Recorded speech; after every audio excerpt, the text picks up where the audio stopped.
Buenos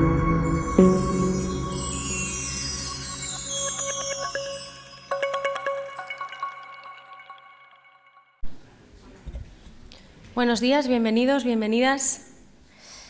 Muchas gracias por asistir a esta sesión de clausura de la Semana de la ISR 2022 de Spainsif, la vuelta a la presencialidad, en este caso sobre integración de cuestiones de sostenibilidad en la financiación de la internacionalización de la empresa española.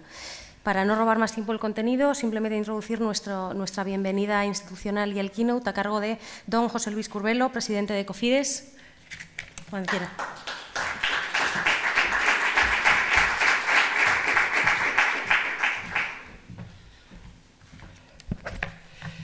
Buenos días, muchas gracias por la presentación.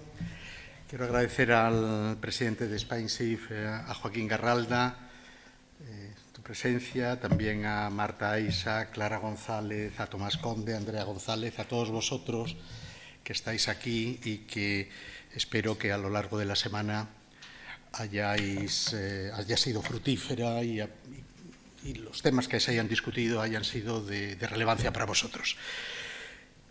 Cuando estaba empezando a preparar mi presentación, resulta que estaba yo leyendo un artículo de un filósofo que a mí me gusta, que se llama Slavoj Žižek, y tiene un artículo fantástico donde habla del quinto jinete del Apocalipsis. Y él viene a decir algo que yo podría empezar diciendo: parece que nos ha mirado un tuerto, todo nos está cayendo al mismo tiempo, y a los cuatro jinetes del Apocalipsis tradicionales, las plagas, las guerras, las hambrunas, la muerte, todo eso está hoy presente. Para todas ellas, más o menos, la humanidad, los científicos han conseguido soluciones, la ciencia ha resuelto muchas cosas, pero no ha resuelto el quinto jinete del Apocalipsis, que es el hombre. El hombre que somos conscientes de lo que estamos destruyendo, no actuamos, y eso es en el mejor de los casos. En la normalidad contribuimos a la destrucción del medio ambiente. Hoy mismo, hace unos minutos, hablábamos del efecto simbólico de bajar la temperatura, y yo soy de los que tiene mi despacho a menos 22, pero nos cuesta. Cuando estamos en una guerra nos descuesta y todo esto. Es decir, las contradicciones en las que nos movemos todos nosotros. Sin embargo, yo soy de los que pienso que el hombre es el que tiene la solución. Quizás es por un optimismo patológico. No sé si alguien, ¿quién era alguien hablaba también de su optimismo patológico? Pero bueno, yo creo que tenemos que encontrar entre todos las soluciones. Creo que actividades como la que estamos haciendo tienen un efecto que va mucho más allá de lo que somos nosotros individualmente, y creo que son jornadas bienvenidas y que tendríamos que ser capaces de reproducir en muchos más entornos, ante públicos de no convencidos, porque claro, muchas veces tenemos el riesgo de hablarnos entre nosotros y susurrarnos entre nosotros cuando realmente tenemos que susurrarles a otros. Bueno, aparte de estas disquisiciones más o menos pseudofilosóficas, porque no son más que disquisiciones pseudofilosóficas, yo voy a hablar de qué es Cofides y de cómo nos enfrentamos al reto de la sostenibilidad y el impacto en el día a día, de cómo insertamos la sostenibilidad y el impacto en nuestro plan estratégico presente y en el que estamos preparando será aprobado próximamente, y después, y espero no haberlos aburrido para ese momento, cerraré con algunas referencias a la carpintería interna de cómo los hacemos. Es un curso de formación, es un programa de formación, entonces yo creo que la carpintería de todas estas cosas es muchas veces muy importante. Cofides desde hace mucho tiempo, bueno, Cofides como empresa, me imagino que lo sabéis, es una empresa financiera que dependemos de la Secretaría de Estado de Comercio y que nos dedicamos básicamente a financiar la internacionalización de empresas españolas. Hemos hecho muchísimos proyectos, no me voy a extender. Siempre hemos querido, desde hace muchísimo tiempo, que nuestras inversiones tengan un impacto. No nos conformamos simplemente con que una empresa española invierta en el exterior y los empresarios ganen más dinero, que está muy bien que lo ganen más dinero y que dan empleo, pero tenemos que buscar un equilibrio entre los impactos que tiene la inversión en el exterior y realmente lo que aportamos todos con nuestros recursos públicos. Colaboramos con la Agencia Española de Cooperación Internacional en la estructuración de las financiaciones que ellos hacen, dineros de la cooperación española que nosotros ayudamos a estructurar. Recientemente estamos apoyando a través de un fondo que no sé si conocéis, que se llama FONREC. Estamos invirtiendo en empresas españolas ya en el mercado español que están penosamente afectadas por la COVID, intentando dotarlas de la mayor solvencia para que puedan sobrevivir a largo tiempo, y ahí en nuestros análisis uno de los temas es queremos identificar aquellos estrangulamientos ligados a la sostenibilidad, la gobernanza y el impacto en el medio ambiente de las inversiones, por si tenemos que hacer acciones complementarias. Y ahora últimamente estamos trabajando con fondos soberanos que están interesados en venir a España a invertir dentro del programa de recuperación, transformación y resiliencia de la economía española, de manera que fondos externos apalanquen la inversión española y la inversión que se generalice dentro de lo que es la transformación económica.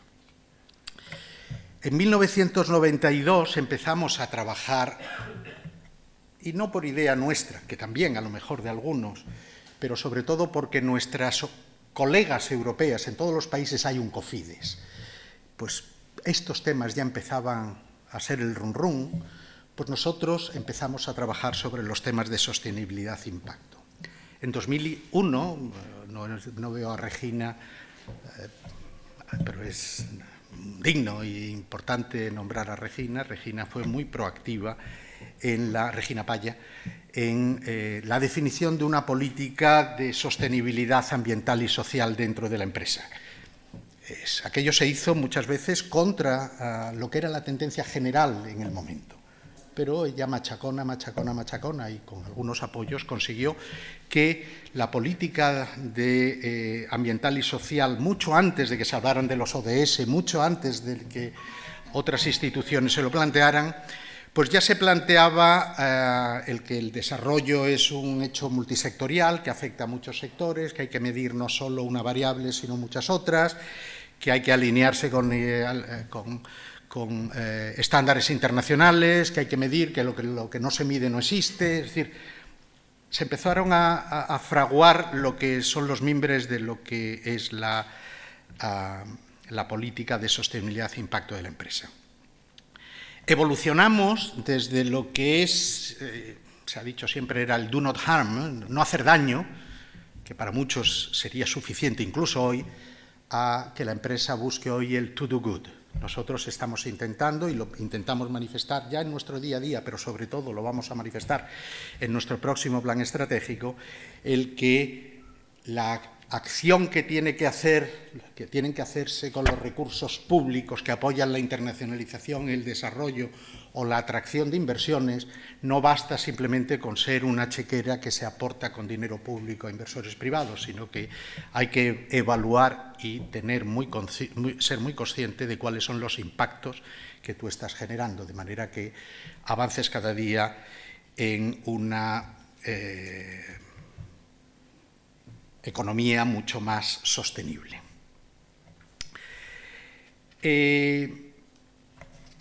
Yo soy de los convencidos que en esta década es donde nos estamos jugando el futuro. Esta década, si queda algo después de que hayan pasado los jinetes del apocalipsis, hemos de conseguir que esos cambios se produzcan a lo largo de la década. El planteamiento estratégico de la sostenibilidad en COFIDES se apoya en tres pilares. Uno de ellos es el refuerzo de la cultura de la sostenibilidad dentro de la empresa. En la introducción de incentivos, tanto en el contexto de los empleados de la empresa, pero sobre todo en las operaciones. En este sentido, quiero hacer mención que, por ejemplo, hemos conseguido dentro de los recursos del programa Next Generation EU, hemos conseguido recursos para un programa que le llamamos COFIDES Impact, que lo que intentamos es que la financiación que COFIDES aporta a los proyectos pueda estar bonificada si las empresas cumplen determinados objetivos de sostenibilidad que han sido prepactados con indicadores medibles y con de manera que no haya el greenwashing de los que todos sabemos que está hoy el mundo lleno, ¿no? Y después también con un replanteamiento del modelo de negocio. El nuevo plan estratégico de la empresa replantea el modelo de negocio de manera que ponemos un foco en la sostenibilidad. De algún modo, hombre, sin quererlo decir muy en alto, porque lógicamente existen muchas alternativas a Cofidis, queremos ser dentro del espacio de lo público la institución financiera verde, en lo que tanto en la originación de los proyectos como en la gestión de los proyectos. Y ahora voy a hablar un poco de la carpintería. Yo creo que esto es útil para todos, porque yo creo que todas las instituciones se enfrentan al mismo reto. Yo querría hacer algo, pero ¿cómo lo hago? ¿Cómo lo instrumentalizo? Nosotros analizamos los proyectos en su integridad. Cofidis es una empresa donde hay analistas financieros, analistas medioambientales, analistas sociales, especialistas en gobierno corporativo, abogados, etc. Es decir, se intenta ver el poliedro que es cada uno de los proyectos desde cada una de las caras. Y tenemos que llegar a una convergencia entre situaciones que a veces son divergentes, pero hay que buscar la convergencia.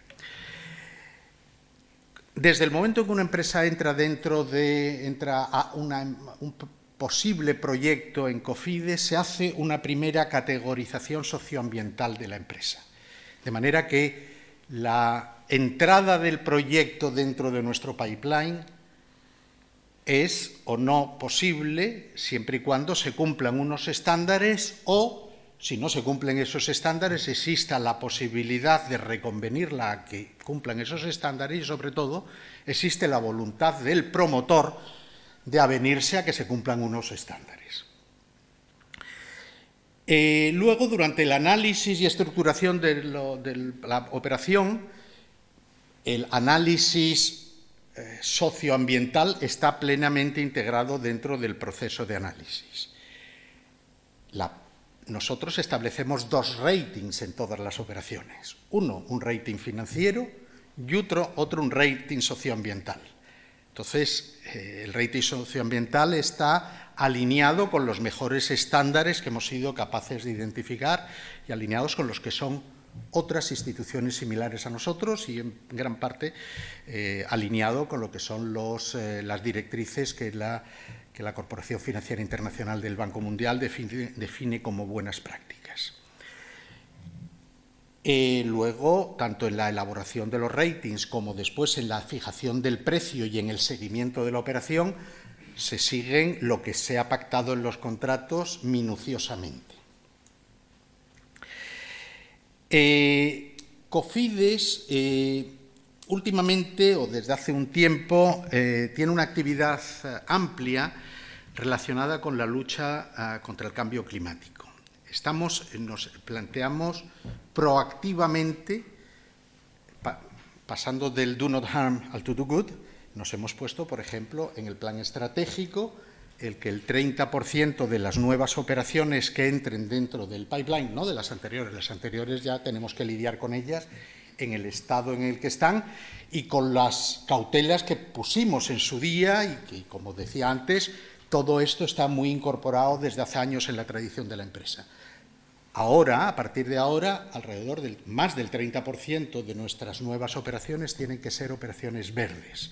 Definimos verdes no solo aquellas que están relacionadas con la mitigación y adaptación al cambio climático, sino aquellas que se enfrentan a algunos de los objetivos de desarrollo sostenible que para nosotros en realidad es el punto de referencia fundamental. En paralelo, muchas de nuestras alianzas estratégicas con terceros pasan por poner la sostenibilidad en el centro de la ecuación. Con otras instituciones similares a Cofidis tenemos un par de plataformas que se llama ICCF y EFP, que son facilidades por las que hacemos un pooling de recursos para financiar proyectos con impacto en terceros países y que cada uno de los miembros asociados no es un fondo, es una facilidad en el que cada una de las instituciones decidimos o no decidimos participar. Podemos hacer el opt-in out de participar en una inversión, pero intentamos consorciar riesgos y consorciar sobre todo el cómo enfrentarnos a problemas que son comunes. También quiero nombrar el que, aparte de ICCF y EFP, especialmente ICCF, que es directamente ligada al clima, tenemos una facilidad con otros similares a COFIDES que se llama Electrify, que para apoyar inversiones en energías renovables buscando la electrificación rural en todos los países en desarrollo. Nosotros, con la Agencia Española de Cooperación Internacional, hemos movilizado, hemos conseguido financiación de la Unión Europea, financiación cuantiosa, para desarrollar lo que le llamamos el PIB de la energía. Es un programa de energías renovables para el África subsahariana, para la electrificación de poblaciones o comunidades off-grid. Este es un programa donde se juntan dineros de la cooperación internacional, de la española, dineros de la cooperación internacional europea, dineros de asistencia técnica, para financiar proyectos. Este es un proyecto que no está ligado a los intereses españoles. Es decir, la mayoría de nuestras actividades tienen detrás una cara y ojos de una empresa española. Esta no, debido a que son recursos de la cooperación internacional, no son recursos atados. Hemos hecho un proceso de licitación global donde hemos identificado 18 o 19 proyectos de pequeña dimensión para promover la electrificación sostenible off-grid en distintos lugares del África subsahariana. Creemos que el apoyo que hacemos, este proyecto con la Unión Europea, que es un proyecto piloto, que vamos a analizar en profundidad, que va a ser la fuente de un programa que los compañeros de COFIDES han llamado SOL, para que no sea un proyecto, el Sustainable Off-Grid Lighting, creo que es, o lo que sea, es, en vez de para el África subsahariana, para América Latina. Estamos intentando desarrollar lo que en su día pudimos aprovechar de la Comisión Europea, recursos de la ayuda internacional europea para el África subsahariana, en el nuevo programa, Plan Económico de la Comisión Europea, lo estamos intentando exportar ese mismo concepto de proyecto a América Latina. Creemos que será un proyecto verdaderamente exitoso. Somos la única agencia española afiliada o certificada por el Fondo Verde para el Clima. Eso te pone muchos galones. Teóricamente eso significa que hemos conseguido pasar todos los exámenes que han sido penosos. Realmente, si soy sincero, hasta el momento no sé para qué lo hemos hecho. No sabemos por qué lo hemos hecho, entre otras cosas porque el Fondo Verde para el Clima es una institución hoy por hoy diseñada por el malo. Es decir, está diseñada para darle, aunque dicen que quieren darle dinero, recursos al sector privado, han creado una gobernanza en la que es imposible canalizar recursos de la cooperación internacional al desarrollo con el sector privado y lo han diseñado para que sea con el sector público.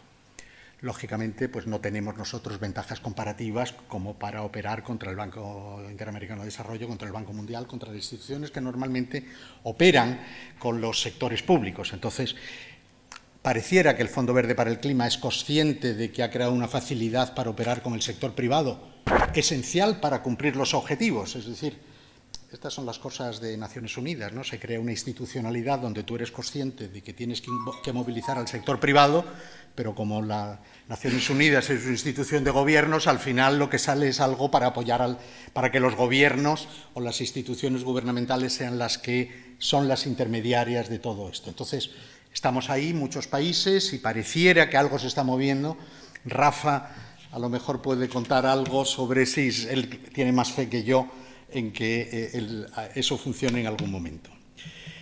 Quiero dar algunos datos, en este caso restringido a operaciones de mitigación y adaptación al cambio climático. Hemos formalizado 63 operaciones en los últimos 9 años, ligadas a mitigación y adaptación al cambio climático, por unos 271 millones, que han generado a su vez unos 7.000 millones, más de 7.000 millones de inversión movilizada por esta financiación y, según veo aquí, hemos financiado 3.167 megawatts instalados en nuestros proyectos.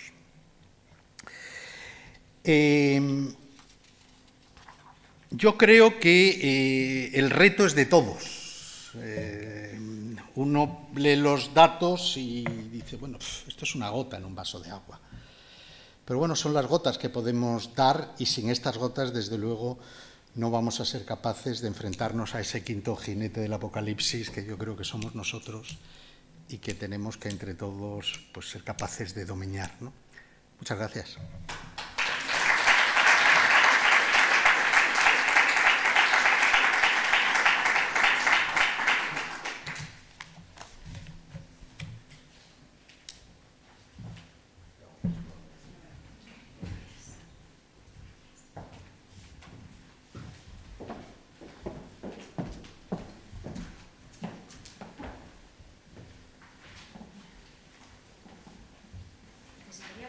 De que se me escucha a través del micrófono.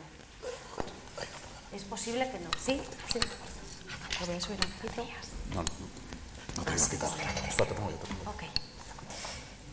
De nuevo, bienvenidos y muchísimas gracias por la asistencia. Esta mesa redonda está conformada por aliados de las finanzas sostenibles ya bien conocidos en el ecosistema Spensive, no obstante los voy a presentar.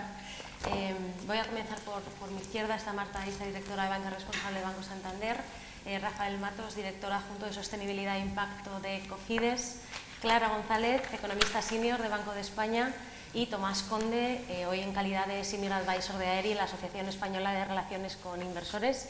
Un placer compartir mesa con vosotros cuatro. Yo soy Andrea de Spensive, la verdad es que me veis un montón, pero por si acaso alguien luego en las grabaciones no nos conoce, esto había que hacerlo, ¿no?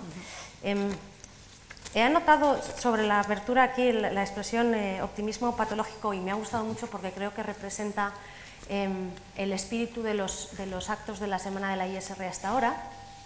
Y es algo que nos sucede en el ecosistema, ¿no?, de la inversión sostenible, que a veces nos centramos mucho en la obra y milagros y en la parte positiva que la tiene, pero también hay que hablar de los retos, ¿no? Entonces, antes de que acabe la semana, no me resisto a empezar la mesa redonda trasladándoos una cuestión relativa a los retos y comienzo por Clara, ¿no? Todo el tema de la inclusión de las cuestiones ASG en financiación e inversión se está convirtiendo en un maremoto, a veces contado con mayor o menor optimismo. ¿Cuál dirías tú que es uno de los principales retos de aquí al corto o medio plazo? Bueno, muchísimas gracias, Andrea, por la presentación y gracias también a Spensive por la invitación a participar en esta mesa redonda. Encantada de estar aquí. Y bueno, yo creo que en tema de retos seguro que cada uno, si paramos un segundo, estaríamos pensando cada uno en uno, seguramente coincidiríamos en algunos. Hay retos de medio plazo y de largo plazo. En mi opinión, me voy a parar y voy a mencionar uno que creo que es importante en el medio plazo para seguir construyendo para el largo plazo, ¿no? Y es el tema de la divulgación y de poder tener disponibilidad de datos y de información que sea homogénea y comparable.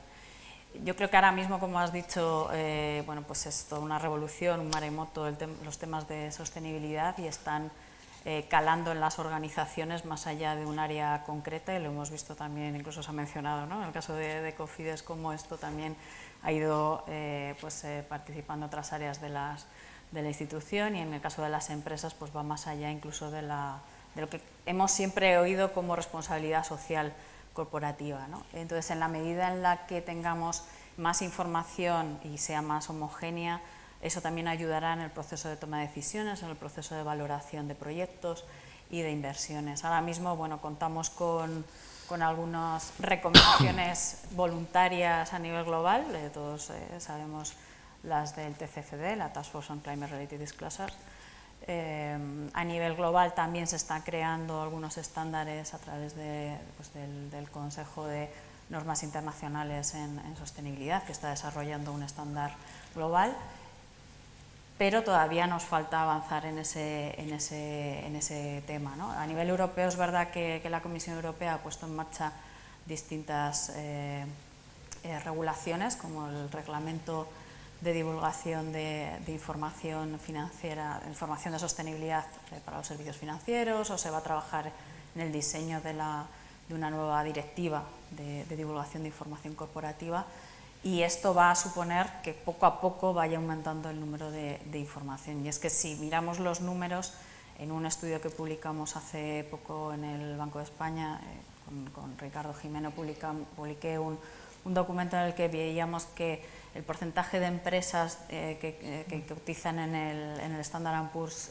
500 y en el Eurostoxx 600 es reducido, y es más reducido en Estados Unidos, ¿no? Y aquí vemos también la diferencia por área geográfica en cuanto a regulación.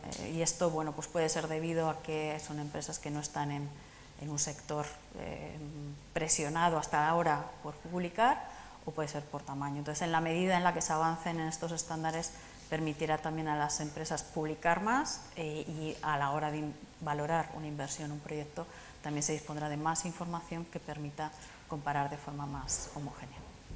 Bueno, para comenzar la mesa no está mal, hemos ya mencionado el elefante en la habitación, que es la disponibilidad y la comparabilidad de la información de sostenibilidad, y has mencionado dos palabras que me dan pie para lo siguiente, que son tamaño y presión, y es que voy a abrir otro melón, que es el de las características del tejido empresarial español, ¿no? las características de la empresa española respecto a algunos vecinos europeos, ¿no? Y le quería preguntar a Marta qué consecuencias tienen las características de la empresa española de tamaño o concentración por sector a la hora de introducir las cuestiones ESG en los modelos de financiación y de inversión. Bueno, muchas gracias, Andrea, gracias a SpainSafe y a Cofides, es un placer y un privilegio estar aquí con vosotros. Sí, efectivamente me hablabas de las consecuencias del tejido productivo español. Yo diría no solo de las propias características del tejido productivo español, sino del momento en el que nos encontramos al final, que es que hace, digamos, que todo estalle de una manera, o que todo se utiliza de una manera como mucho más visible para todos. Banco Santander evidentemente es un banco universal y nosotros tenemos la aspiración de responder las necesidades de las empresas en cualquiera de los tamaños que ellas tengan y sea cual sea su aportación al tejido productivo, ¿no? Desde las más grandes con nuestro negocio de banca mayorista hasta las más pequeñas, evidentemente con una cuota de mercado importante en pymes. Aquí creo que una de las cosas que estamos viendo que es también transversal a las empresas es justamente esta apuesta por la sostenibilidad, pero es cierto que no está realmente calada con la misma profundidad, ni las empresas tienen la misma madurez en su grado de transición hacia la sostenibilidad en todos los segmentos. Vemos que evidentemente es más visible en las empresas más grandes, nosotros lo vemos con nuestras empresas, no solo de banca mayorista, sino con lo que nosotros llamamos UGEs, empresas con las grandes corporaciones, pero también con las pequeñas. Pero el reto justamente es ese, ¿no? Es entender las diferencias, digamos, del tejido productivo, entender que hablamos de un 99% de las empresas, 70% del empleo y 60% del valor añadido de la economía que lo generan las pequeñas empresas, y es por tanto en ellas donde está el reto, y hay unas súper avanzadas en sus estrategias de sostenibilidad, pero es por tanto donde está el reto un poco de la inclusión de estos aspectos, ¿no? La sostenibilidad en el fondo es una apuesta por un cambio en el modelo de gestión y por tanto no es un tema baladí, es un tema bastante estructural en las empresas. Supone la apuesta por un modelo de generación de valor a largo plazo, integrando criterios más allá de los evidentemente económicos y que van por los criterios de gobierno sociales y medioambientales. Nosotros en el banco vemos que en el fondo es una apuesta, y lo veníamos comentando ahora mismo con Tomás, que es una apuesta por pasar de ese binomio de rentabilidad-riesgo a un binomio que incluya también la sostenibilidad, un trinomio. Lo estamos integrando y pensamos además que el momento es muy bueno, pues porque realmente esta especie como de los 5 jinetes del apocalipsis, el momento en el que nos encontramos, ha puesto de manifiesto efectivamente que esto no lo podemos dejar atrás, que lo que tenemos es que buscar empresas resilientes. Las empresas resilientes son aquellas que tienen un modelo de generación de valor muy a largo plazo, ¿no? Y pensamos que nosotros desde la banca tenemos mucho que decir ahí al respecto, ¿no?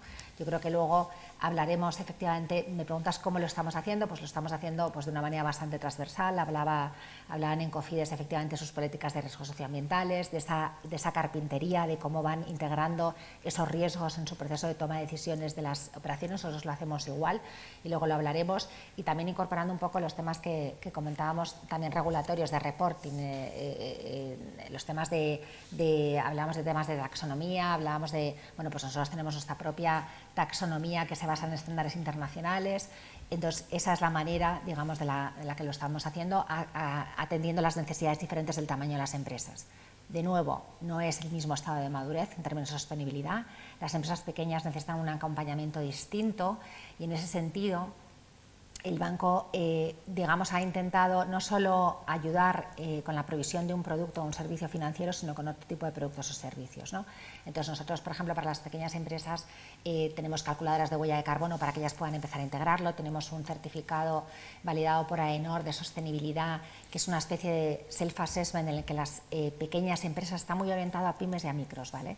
En el que las pequeñas empresas, a través de un proceso absolutamente digital, les acompañamos para valorar el estado de madurez y cómo integran criterios más allá de los puramente económicos, criterios ESG en su estrategia y en su modelo de gestión. Les sale un assessment, a partir de ahí, en un proceso también digital, completan las evidencias y AENOR puede hacer una auditoría de esto, con lo cual las empresas tienen realmente un sello de sostenibilidad que les puede servir en su relación con terceros, ¿vale? Con lo cual, al final, creo que la clave es producto financiero, integración de riesgos, integración de la parte de divulgación, pero también acompañamiento con algo que vaya más allá de lo puramente financiero. Estamos, por ejemplo, también ayudando a las empresas que tienen nuevos requisitos de disclosure a elaborar sus propios estados de información no financiera, con lo cual financiación, pero no solo financiación, sino también acompañamiento para permitir que estas pequeñas empresas que son correa de transmisión, las grandes que son proveedores, perdona, las pequeñas que son proveedores de las grandes y que actúan como correa de transmisión, se metan en esta misma senda. Gracias, Marta. Efectivamente, hablamos de la presión, de las características de la asistencia que necesitas por una cuestión de tamaño. Yo aquí le pediría a Tomás que nos hiciera el roleplay de ponerse en el lugar de una empresa que busca, una empresa sostenible española que busca financiación, ¿por qué no a la internacionalización? En este caso, ¿es ya necesario comenzar a medir, y no solo medir, comunicar las características ESG de la empresa? Y si es que me vas a decir que sí, que yo de verdad espero que sí, ¿ves alguna desde AERI, veis alguna diferencia de emergencia por sector?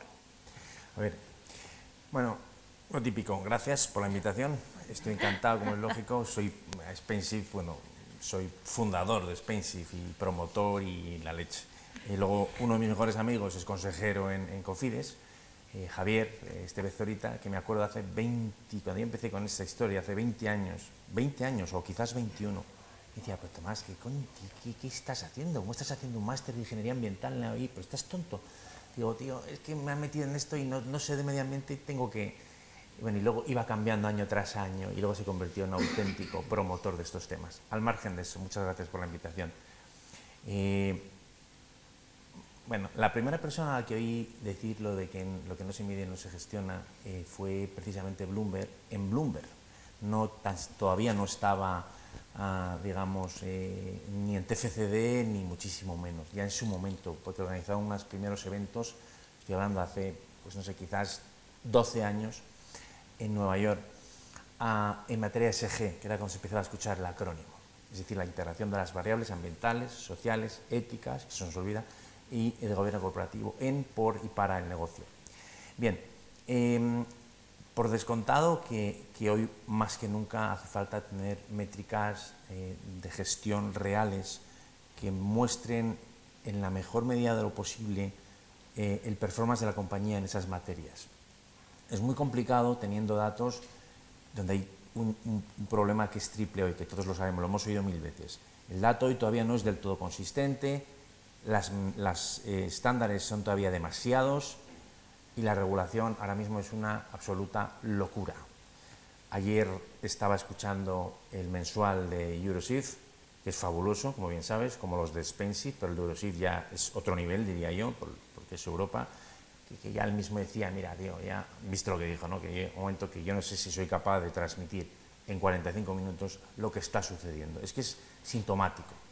Bueno, en resumidas cuentas, los datos cada vez son mejores, han empezado por las grandes compañías, esperando que haya una atracción a través de las cadenas de aprovisionamiento y demás. Seguimos teniendo el problema de las pymes, como es lógico, donde todavía se sienten enormemente incómodas. Están incómodos los grandes, sobre todo sus administradores, como para no estar incómodas las pequeñas.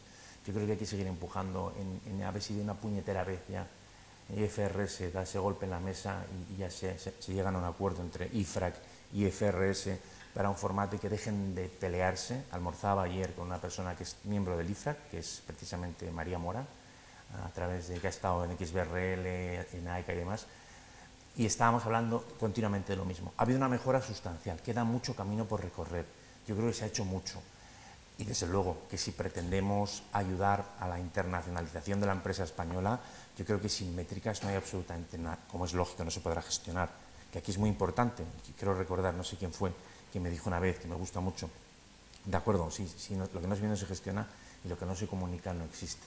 Hay que comunicarlo, hay que ganar elegibilidad de la compañía frente a quien sea, cualquiera de los grupos de interés, que estén presentes en un proceso de internacionalización o que estén presentes en un proceso de inversión, que me genere más liquidez a mis inversiones y un montón de cosas. Eso es lo que está pasando hoy. Hemos dado pasos muy importantes, pero todavía yo creo que queda bastante camino por recorrer. Hemos avanzado bastante más de lo que hubiéramos pensado todos hace 20 años, sin género de dudas que yo el primero, pero todavía nos queda, yo diría que para que esto sea plenamente integrado, que es la palabra, yo diría que, no sé, quizás 2 lustros, 1 década, pero estamos en el buen camino. Hay que ser optimistas, joder. Gracias, Tomás. Yo me voy a permitir, como encima nos acoge Cofides hoy el acto, pues preguntarle a Rafael en el último lugar, pero además tomando en hilo lo que nos comenta Tomás, para que hagas un ejercicio de comunicación de lo que se hace, ¿no? Entonces, pasando un poco de las musas al teatro, ¿qué estrategias, qué hace Cofides a la hora de integrar las cuestiones ASG, ESG en la financiación de la internacionalización de la empresa española? Pues nada, muchas gracias, Andrea. Muchas gracias por partida doble, ¿no? Primero por ponerme el balón botando delante de la línea de gol y el portero va por uvas, con lo cual muchísimas gracias. Y segundo a vosotros por organizar todas esas jornadas y en las cuales, como lo dijo muy bien José Luis, nuestro presidente, creo que estamos encantados de participar y de colaborar con vosotros en todo lo que tiene que ver con la diseminación, ¿no?, del máximo mercado de finanzas sostenibles, que yo creo que estamos aquí todos de acuerdo, es uno de los drivers, ¿no?, esenciales del desarrollo del sector de la provisión de finanzas y la financiación a empresas y a proyectos en los próximos años, ¿no?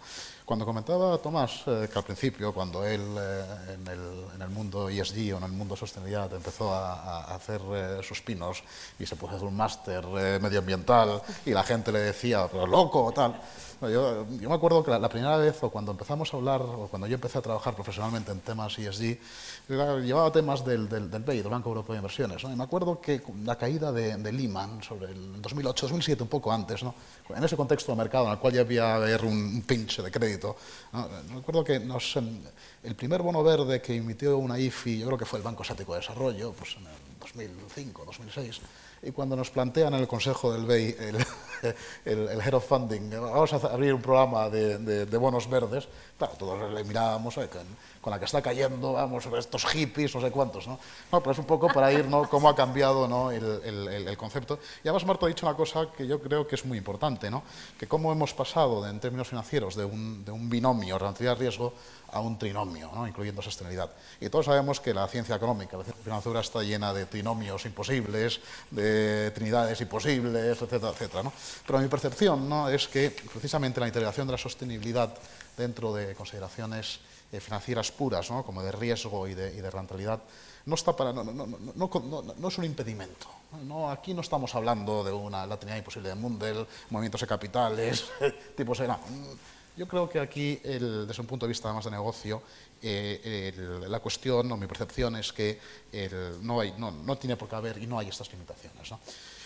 Y con respecto a las cosas que nosotros hacemos en Cofides para apoyar la internacionalización de la empresa española, yo creo que José Luis dijo antes en su introducción un programa que estamos llevando a cabo y que estamos desarrollando, que yo creo que es muy importante, y al menos muy importante para nosotros de forma interna, porque lo que busca en el medio y largo plazo es un cambio estructural en la forma en la cual fijamos precios de operaciones, precios de activo, ¿no? Y es el programa que hemos denominado Cofides Impact, que es a través de fondos europeos, el fondo Next Generation, sí, los fondos existen y llegan, etcétera.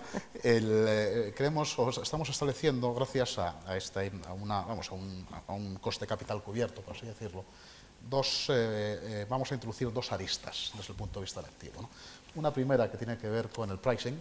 Vamos a disminuir el pricing a operaciones que nos certifiquen y a nuestra satisfacción que han cumplido con determinados KPIs relacionados con factores de sostenibilidad, con factores de género, etcétera, etcétera. Y esa operación por acción veremos.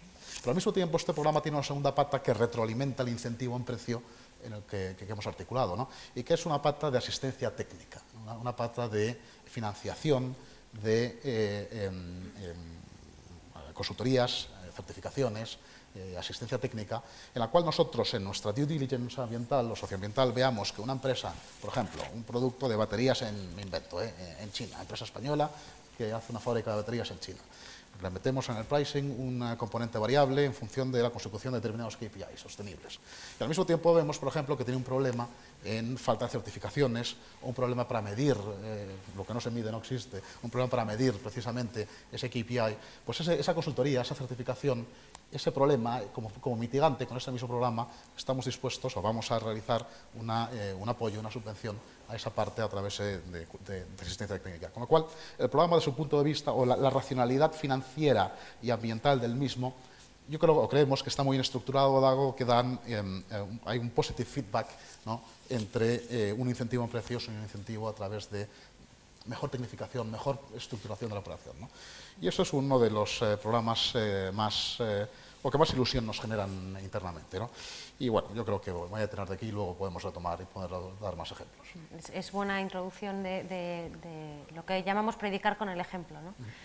Y hablando de eso, Clara, desde los bancos centrales, ¿se está teniendo en cuenta los criterios de sostenibilidad en la gestión de las carteras propias? Sí, pues efectivamente, bueno, desde los bancos centrales también se llevan varios años trabajando en estos temas. Creo que a todos nos ha pasado lo mismo, porque yo empecé en 2018 y cuando empezaba a ir a foros o a hacer presentaciones todo el mundo me miraba raro de un banco central que hacen esto, pero desde entonces ha aumentado pues, tanto las áreas en las que dentro del banco se está analizando las implicaciones de cambio climático y aspectos medioambientales, y más allá también de sostenibilidad, ¿no? Un ejemplo es la creación de la Network for Greening the Financial System, que es la red de bancos centrales y supervisores que precisamente comprenden y analizan varias implicaciones, desde microsupervisión, escenarios macro, impacto en política monetaria, y una de las áreas en particular, como mencionabas, es precisamente cómo incorporar criterios de sostenibilidad en las carteras propias, ¿no? Como el Banco Central como inversor institucional. Y en eso, pues poco a poco se ha ido avanzando. Hay cada vez más bancos centrales que lo están haciendo, o que, bueno, pues con información en la propia network vemos que están pensando cómo hacerlo. Y de hecho, bueno, la network ha crecido mucho en los últimos años. Empezó en diciembre de 2017 y ahora mismo son más de 114 miembros de todo el mundo. Ya está Estados Unidos, o sea que incluido también de todos los 5 continentes, y Banco de España se unió en marzo de 2018. Pero bueno, yendo un poco más cerca, por ejemplo, en el ámbito del eurosistema, los 19 bancos centrales del eurosistema y el BCE llegaron a una posición común en febrero de 2021, por la cual se van a incorporar principios de inversión sostenible y responsable en sus carteras no relacionadas con política monetaria, que serían las carteras propias, denominadas en euros. Y también hay un compromiso de divulgación, o sea que también se va a hacer en el plazo de 2 años desde que se publicó, pues se va a divulgar determinados criterios y métricas de estas carteras, siguiendo precisamente la parte de métricas del TCFD. Y en particular en el Banco de España, pues se lleva aplicando principios de inversión sostenible y responsable en sus carteras propias desde 2019, y bueno, pues en el informe institucional se puede ver que se recoge que esto se hace a través de una inversión específica a través de inversión en bonos verdes, en varias divisas, y también se está invirtiendo en 2 fondos del Banco Internacional de Pagos que también han puesto en marcha en dólares y en euros para llevar a cabo el fomento en finanzas sostenibles vinculado con proyectos ambientales. Entonces, como ves, efectivamente los bancos centrales también se unen y también participan en lo que es la incorporación de factores de inversión sostenible y responsable en sus carteras. Sí, justo además quería preguntaros ahora por los productos, ¿no? ¿Dirías que los bonos, por ejemplo, son uno de los instrumentos estrella de incorporación de criterios ESG? ¿Qué productos dirías que son ahora para financiación e inversión de la empresa sostenible los más visibles? Sí, a ver, en general a la hora de mirar los mercados, lo que hemos visto todos es que está aumentando también la familia, ¿no? Vamos a denominarlo familia de instrumentos, porque al final tenemos bonos verdes, pero no solo los bonos verdes, los bonos sociales, los bonos de sostenibilidad que vinculan objetivos sociales y verdes, los bonos vinculados a objetivos de sostenibilidad, y en términos de préstamos, pues también estamos viendo préstamos verdes o préstamos vinculados a objetivos. Entonces, toda la familia de instrumentos está creciendo. Es verdad que los bonos verdes son los que tienen un mayor volumen en el total, pero bueno, vimos bonos sociales con la pandemia, aumentó el volumen de emisiones. En 2021 el volumen de emisión total de todos los bonos también aumentó de forma considerable y en el caso de las empresas españolas pues no se quedó fuera. De hecho, mirando algunos datos, las empresas españolas emitieron casi el doble que en 2020. Y por último, solo señalar una tendencia, y es que a la hora de ver quién emite, vemos también que se está ampliando los sectores, se están ampliando los emisores, ¿no? Hay privados y públicos y de hecho el número de países que cada vez emiten un bono soberano verde es mayor. España se unió al grupo en septiembre. El año pasado pues también Italia y Reino Unido, por ejemplo, en cuanto a volumen, pero también tenemos incluso tesoros que han emitido bonos sociales, Ecuador o Chile, y también siguen innovando porque Chile ha emitido este año, ha sido el primer emisor de un bono soberano vinculado a objetivos de sostenibilidad, ¿no? O sea que también por ese lado sigue ampliándose la variedad de instrumentos que se encuentran. Además, a permitirle el apunte, ¿no? Sí, Cosas que todos tenemos pasado. Sí, todos totalmente. Estamos muy fieros y orgullosos de sus contribuciones. Y como yo estuve además en el equipo de creación del bono, ¿no? De originación y estructural mismo, a mí me gustaría aprovechar la oportunidad diciendo que el SPO del bono soberano español fue el de mayor rating de cualquier otro soberano, ¿no? Efectivamente. Luego os cuento el porqué si queréis. Ha tenido un reconocimiento a nivel internacional espectacular, la verdad. Sobremandan 12 veces. Creo que es así, Nadie ha en alcanzado libros ese ratio. 60 billion y sacamos Sobre 5. 5.000, o sea, Correcto. bestial. Sí. De hecho, Tomás, desde AERI, hablamos de los bonos como la joya de la corona, ¿no? De la financiación sostenible. ¿Veis alguna tendencia en emisiones que merezca la pena destacar? Sí, bueno, hombre, vamos a ver, AERI es el 80, 90, yo digo el 100, exagero un poco del mercado, o sea, de lo que sería IBEX 35 y otras muchas más, casi todas, no todas, son cotizadas. Y hemos visto que los bancos por descontado, Repsol, Telefónica, todas las compañías están trabajando en el mercado de capitales emitiendo bonos sostenibles en sus diferentes modalidades de una manera creciente, pionera a nivel internacional. España es uno de los 10 primeros a nivel mundial que se codea con países que tienen un PIB infinitamente superior a nuestro 1,2 trillones, por decirlo de alguna forma.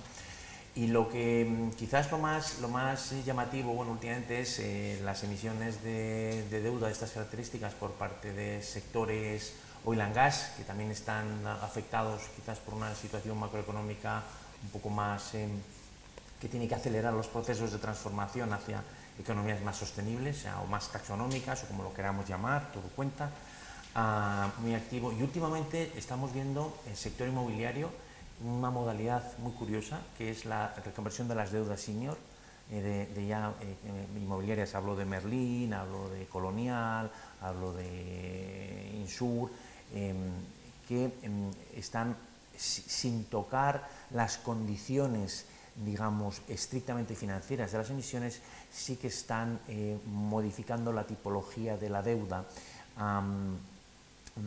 Y los dos son emisores de unos 4.500 millones de euros. Más recientemente se ha visto el último movimiento en prensa, salió esta misma semana, creo que fue el último, yo no sé si fue Colonial o fue Merlin, no lo sé. Hasta el punto, y si me permites hago una pequeña cuña, que estamos ahora previéndolo a raíz de todo este movimiento, un siguiente evento en la Asociación Española para la Relación con los Inversores, precisamente sobre real estate y ESG, porque es un tema que estamos viendo tremendo, con cifras muy interesantes, con métricas, con metodologías específicas de medición. Ya es el colmo, ya no es el GRI más SASB, más Task Force on Defense Disclosure, más IRC y la madre que lo parió, ahora tiene un estándar propio ya del sector, del real estate europeo. O sea, por lo tanto, ¿qué estamos viendo? Pues estamos viendo mucho movimiento en reconvertir, digamos, las deudas en deudas sostenibles. Tiene muchísimo sentido y no olvidemos que todo esto también está fomentado. Yo he estado 26 años en una entidad financiera, como sabe Marta, y también las entidades financieras nos interesa muy mucho cumplir nuestros ratios. El otro día tuve ocasión de estar bueno, están varios, pero en un consejo de un gran banco, y me preguntaba una mujer, que era la presidenta de la Comisión de Sostenibilidad, ya no son hombres, pero bueno, eso es una anécdota, ya era hora, por cierto, y precisamente me estaba hablando que ellos estaban obsesionados, como es lógico, por los ratios de rentabilidad, por los ratios de eficiencia, y empezaban a estar preocupados con los ratios, el GAR, el Green Asset Ratio, que se va a convertir en un arma competitiva entre las entidades financieras a la hora de posicionar sus carteras y, por lo tanto, a la hora de vender las bondades del impacto de esas compañías en las sociedades donde están operando.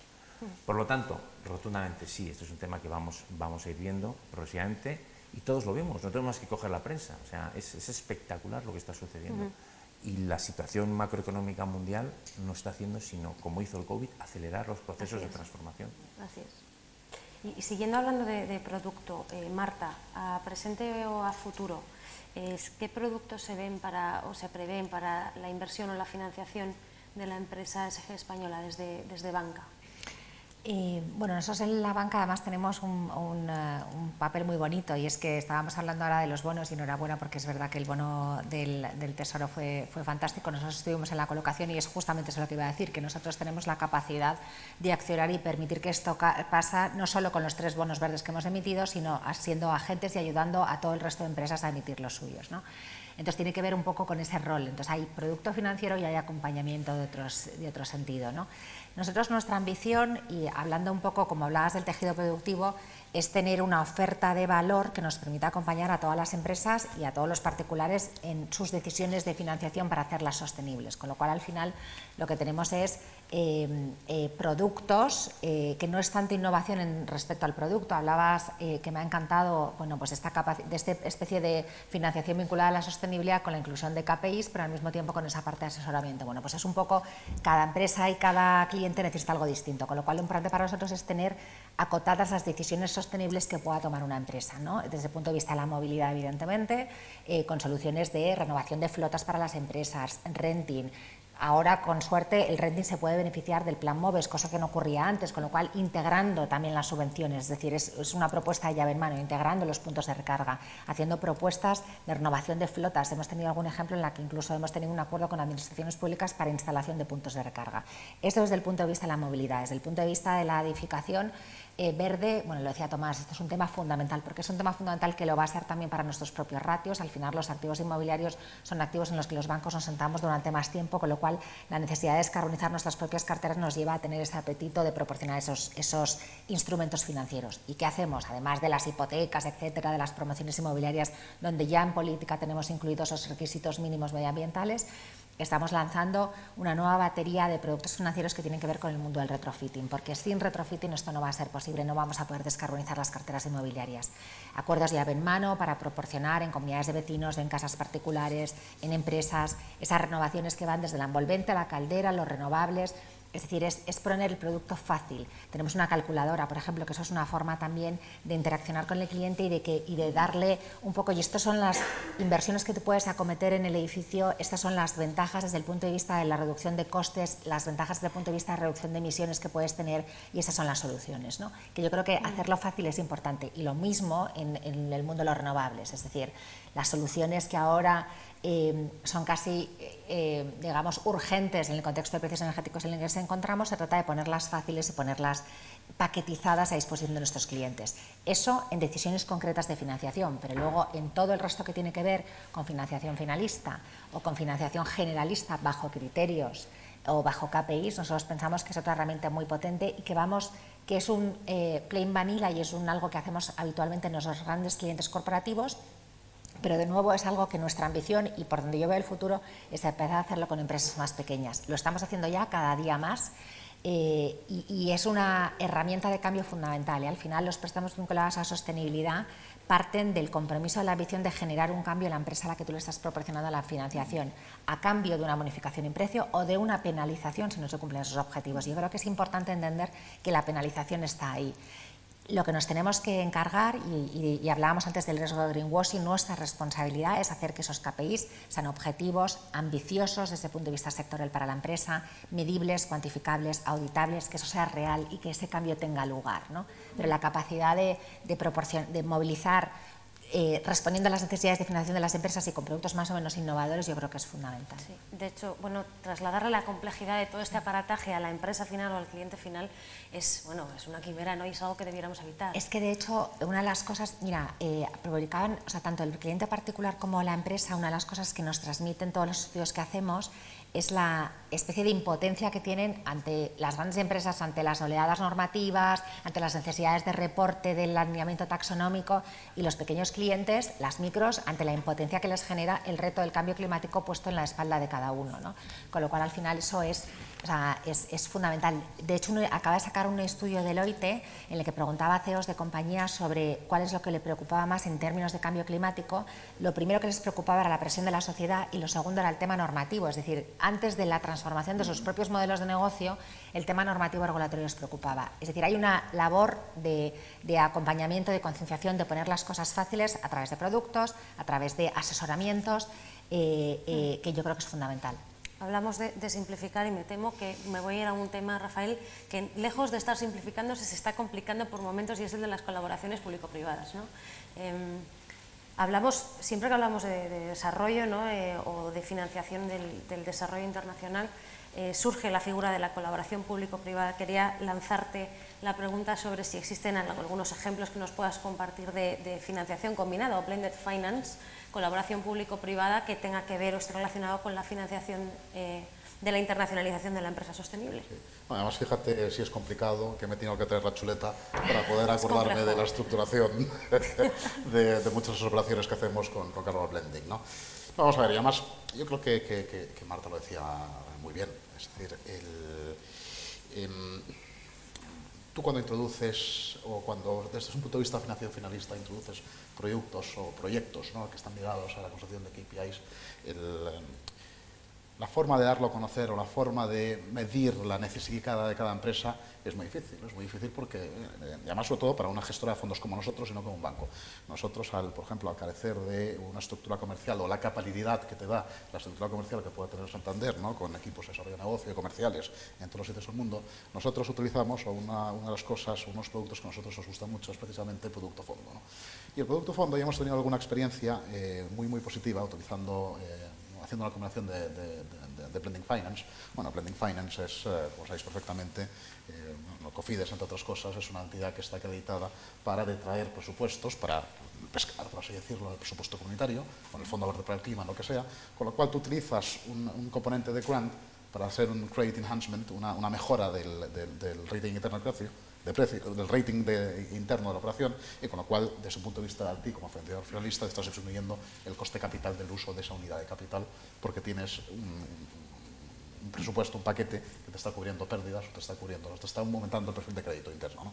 Con Con lo cual, nosotros hace unos años sacamos un fondo, un producto muy específico que se llama el Fondo Uruma, que es un producto, un fondo en el cual introducimos una serie de mezclas de presupuestos comunitarios para que introduzcan un fresh loss piece dentro de la estructura de capital, un top-up que permita la entrada de inversores privados. Al mismo tiempo, se detraen de ese sobre, de ese envelope, o se constituyó, gestionado por nosotros, un componente de asistencia técnica, ¿no? Con lo cual, a través de los fondos que emitió Fonprode, ¿no?, asesorado por nosotros, los nuestros propios, y toda esa estructura de capital, con un credit enhancement y con un punto de asistencia técnica, nos permitía acometer o buscar transformaciones estructurales, o aportar nuestro granado de arena a transformaciones estructurales dentro de un sector que está totalmente underserved, ¿no?, en los mercados financieros, ¿no?, que es el de pequeños agricultores rurales en países en vías de desarrollo. El fondo tiene un focus en América Latina, en África subsahariana y en Asia, y lo que busca es, a través, ¿no?, de esta estructura cerrada, con un credit enhancement, atraer capital privado, meterla además asistencia técnica para mejorar el perfil económico del proyecto, hacerlo más bancable, mejorar el perfil ambiental del mismo a través de adaptación de cultivos a nuevas realidades climáticas, etcétera, etcétera, ¿no? Con lo cual el producto es un producto muy redondo, y yo creo que es un producto que a nosotros, desde un punto de vista, ¿no?, de financiador finalista, nos ha dado cierto pozo, cierta sabiduría para poder replicarlo con distintos matices y en función de los distintos mandatos y proyectos en sí, ¿no? Y en definitiva, además, tiene una cosa yo creo que muy importante para un financiador de impacto como es Cofides, y es que es un ejemplo claro de un proyecto en el cual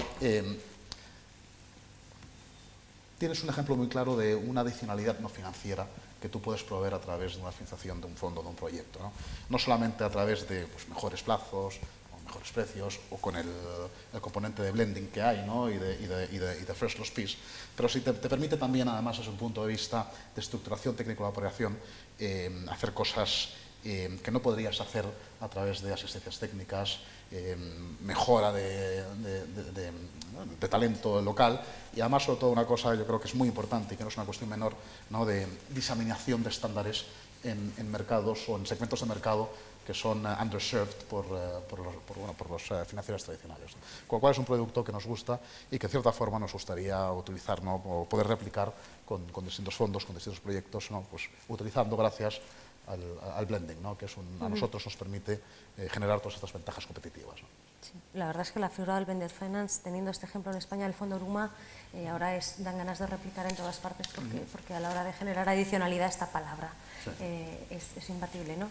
Os quería preguntar tanto a Marta y a Rafael, para terminar, y os pediría ciertas dosis, y lo anoté antes, de optimismo patológico, de nuevo, para hablar de regulación, ¿no? ¿Qué efectos creéis que puede tener la regulación? Desesperación aparte sobre el timing y la profundidad y las cargas burocráticas que suponga. ¿Qué creéis que puede suponer la regulación? Marta, empezamos contigo para la financiación ESG en España. Luego, Rafael, si nos puedes comentar un poco, tal vez más sesgado hacia internacionalización. Bueno, yo creo que estamos facultados de primera mano como banco para hablar de regulación, porque somos un sector súper regulado, pero la realidad es que hay que entender que la regulación no nos afecta solo a nosotros, ¿no? Y que al final esto afecta a todos. Nosotros estamos más acostumbrados a estos envites y entonces lo llevamos con más o menos dignidad, pero es un cambio brutal. Tú me pedías optimismo y lo soy. Es decir, creo que la necesidad de esta regulación primero es estructurar una ambición que no nos cabe, es decir, y cuando digo una ambición que no nos cabe me refiero a estructurar la ambición de llegar al net zero en 2050, estructurar la ambición de ser capaces de movilizar fondos para producir esa transición, estructurar la ambición de tener KPIs normalizados en las compañías y métricas ESG de manera industrializada, estructurar la ambición de tener un reporting realmente que sea comparable. Hablabas del miedo de los bancos que tenemos ahora, no miedo, pero realmente, y yo creo que es una cosa muy buena, que nos vamos a empezar a medir por la misma métrica. O sea, hasta ahora todos podíamos publicar unas cosas u otras, pero ahora nos vamos a medir por la misma métrica y nuestras empresas se van a medir por la misma métrica. Y nosotros vamos además a usar la información de nuestras empresas para nuestros propios reportes. O sea, esto realmente es un cambio muy transformador, pero lo que subyace de todo es que es necesario estructurar, que es necesario tener esta información, y también lo decía Clara, que sea comparable, que sea clara. Tenemos que hacer un esfuerzo todos por divulgación y por ser capaces de comunicar. Decías lo importante de medir, pero sobre todo de comunicar, y es esencial en todo. Yo no quería hablar de esto, pero voy a decirlo también, porque no quería hablar de alineamiento, ni quería hablar de compromisos de Net Zero, pero al final los compromisos de Net Zero, o sea, en ese mundo ideal que estoy escribiendo, ahora que me dices que sea optimista, lo que yo quiero no es que nosotros digamos que tenemos un compromiso de Net Zero aprobado por nuestro Consejo de Administración, sino que es que tengamos trayectorias y objetivos concretos, ¿vale? Y ese es el paso, y esto nos lo va a dar la regulación, nos lo va a dar los datos, nos lo va a dar la transparencia del reporte. Y en este caso concreto, pues nosotros nos hemos comprometido a través del Net Zero Banking Alliance no solo a decir la ambición, sino a publicar estrategias concretas de descarbonización. Hemos publicado 3 sectores y ahora en el mes de junio publicaremos otros tantos, con lo cual con objetivos intermedios. Aquí a 2025, a saber dónde estaremos todos nosotros, a 2050, perdona, pero a 2025 la probabilidad es que... pero bueno, he intentado ser optimista porque realmente lo soy y porque creo que para llegar al punto que nos hemos marcado, la estabilidad regulatoria normativa, la certeza, la confianza de que hablamos todos de lo mismo y de que nos vamos a medir todos por lo mismo y no vamos a incurrir en greenwashing ni nada por el estilo, creo que va a ser positivo. Ahora el camino nos va a costar. Sí, necesario, mal necesario, no suficiente, ¿no? Que dicen los matemáticos. Rafael. Tengo una visión muy optimista, optimista de la regulación. Yo creo que la regulación financiera además no tiene que ser para nosotros una cortapisa que nos lleve a la parálisis, ¿no? Además aquí tenemos un banco universal, una gestora de fondos, el regulador y una asociación patronal de entidades financieras, ¿no? Con lo cual estamos todos afectos a la regulación. Y además en términos de regulación financiera, hombre,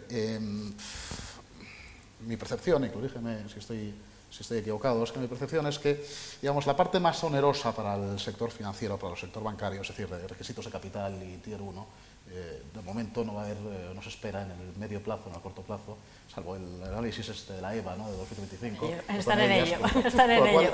Nos podrías dar el titular. Bueno, eso sí. La EVA está trabajando en ello. Y va más por disciplina de mercado, ¿no? Pilar 2 y Pilar 3. Pero no solamente, yo creo que el driver fundamental no es tanto la regulación en sí, sino la autorregulación y la adopción voluntaria de estándares ESG. Y yo ahí soy más positivo. Te voy a poner un ejemplo, ya que levantabas las cejas, Tomás. Nosotros en Cofides, aunque evidentemente por las naturalezas nuestras gestores de fondos no estamos obligados a muchas de estas regulaciones, vamos a hacer de forma voluntaria una adopción a lo largo de los próximos años de estándares de regulación conforme al TCFD, conforme a la Ley de Cambio Climático Española, conforme a taxonomía OPEX y CAPEX, etc., ¿no? ¿Por qué? Porque no solamente estamos convencidos de que es un lenguaje que de forma voluntaria tenemos que adoptar, sino también porque nos permite incidir en ese papel que comentaba antes, ¿no?, de la adicionalidad, ¿no? Y sobre todo en materia de internalización, ¿no? A nosotros nos sirve mucho esta regulación, tanto desde un punto de vista, digamos, del pasivo, que no tenemos, como del activo, para hacer una diseminación de mejores prácticas, una diseminación de estándares en los países en los cuales acometemos inversiones. Y eso no es una cuestión menor, ¿no? Eso, desde un punto de vista de financiador, finalista de proyecto en países extranjeros, tiene un valor inherente en sí mismo que yo creo que es muy importante y que nos gustaría desarrollar. Mil gracias. Bueno, nos estamos acercando al tiempo final, de manera que os voy a agradecer a los 4, a Tomás, a Clara, a Rafael y a Marta, vuestra participación. Voy a resumir en 30 segundos de lo que hemos hablado y voy a dar paso a la clausura para acercarnos lo más posible al timing que teníamos agendado, ¿no? Hemos mencionado la importancia de los datos, la importancia de medir y de comunicar lo que se mide para que exista. Hemos hablado del gran bloque de la empresa, de sus características especiales en España por tamaño y de la ayuda que pueden suponer que existan cierto acompañamiento técnico, las certificaciones y el efecto tractor de la gran empresa a la pyme, ¿no? Hemos comentado la influencia y las buenas prácticas tanto desde un Cofides o un Banco de España, predicando con el ejemplo de los bonos como instrumento estrella en toda su tipología, pero también en las emisiones de deuda en sectores en transición. y sobre sectores nos hemos referido mucho, no sé si sin darnos cuenta, a la movilidad y al real estate, y aquí pues vuelvo con la cuña de, por favor, todo el mundo al evento de AERI sobre real estate y financiación sostenible. Hemos hablado de colaboraciones público-privadas, de blended finance como instrumento, ¿no?, de apoyo a la financiación de las cuestiones de sostenibilidad y de adicionalidad, y por último nos hemos encomendado a la regulación como ayuda para acercarnos a las ambiciones que tenemos, que son necesarias y que esperemos que nos quepan. Muchas gracias a todos y les dejo con Joaquín para la clausura, Joaquín Garralda, presidente de SpainShift, y clausura del acto y de la semana de la ISR. Gracias.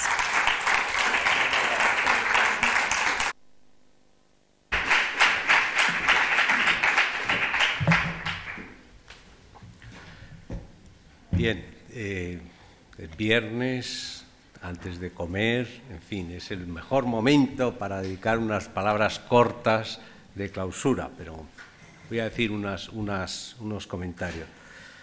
¿Qué es esto de la semana de la ISR? Bueno, pues eso es un proyecto que yo creo que desde el principio en SpainShift hemos planteado por la preocupación de, al principio era siempre en Madrid, pero luego decir, oye, vamos a ampliar. El objetivo es, en algunas otras ciudades en las cuales no es tan focalizado como Madrid, ayudar tanto a los que trabajan sobre estos temas en esa ciudad como también a que empresas que son asociadas a SpainShift también tengan posibilidad de plataforma para comunicar en esas ciudades. Este año hemos estado puesto en Madrid, que empezamos, y estamos clausurando en Cofides, y también hemos estado en Barcelona, Bilbao, Zaragoza, Valencia y Murcia. ¿Y qué es lo que podemos decir? Bueno, pues es muy lógico, ese es el objetivo de SpainShift, y el planteamiento, como suelo decir yo de SpainShift, que son 5 grupos, que es un equilibrio complejo, pero es que la sostenibilidad es un equilibrio complejo, es sistémico. Entonces, pues eso, con lo que eso hay que jugar. En las que he estado presente ha salido siempre el tema de los datos.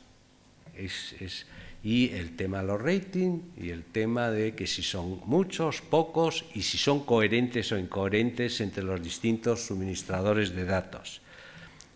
Es un problema, lo que pasa es que la sostenibilidad es así de compleja.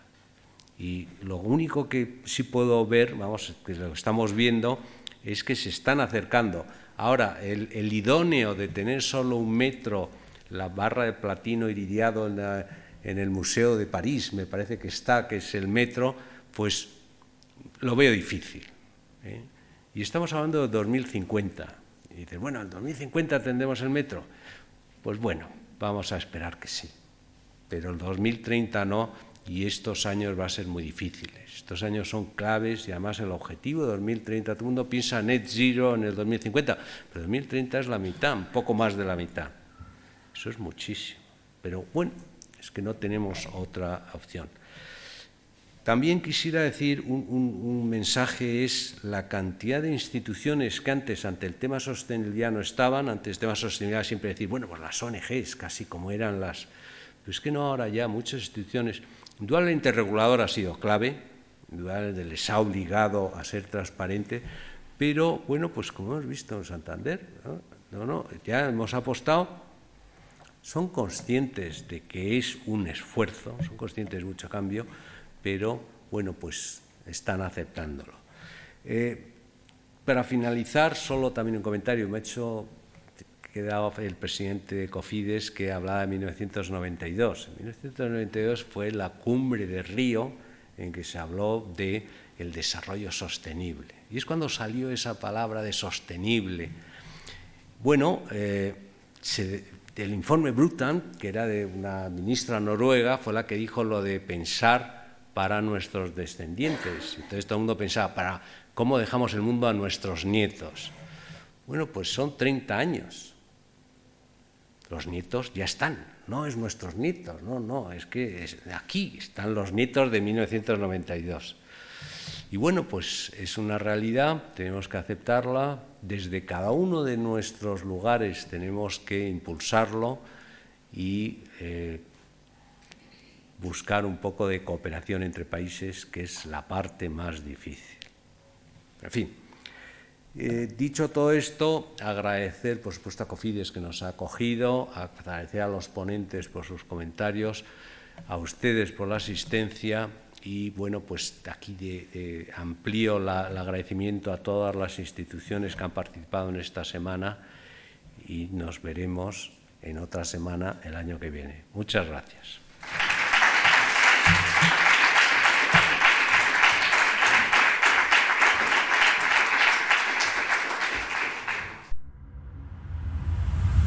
Thank you.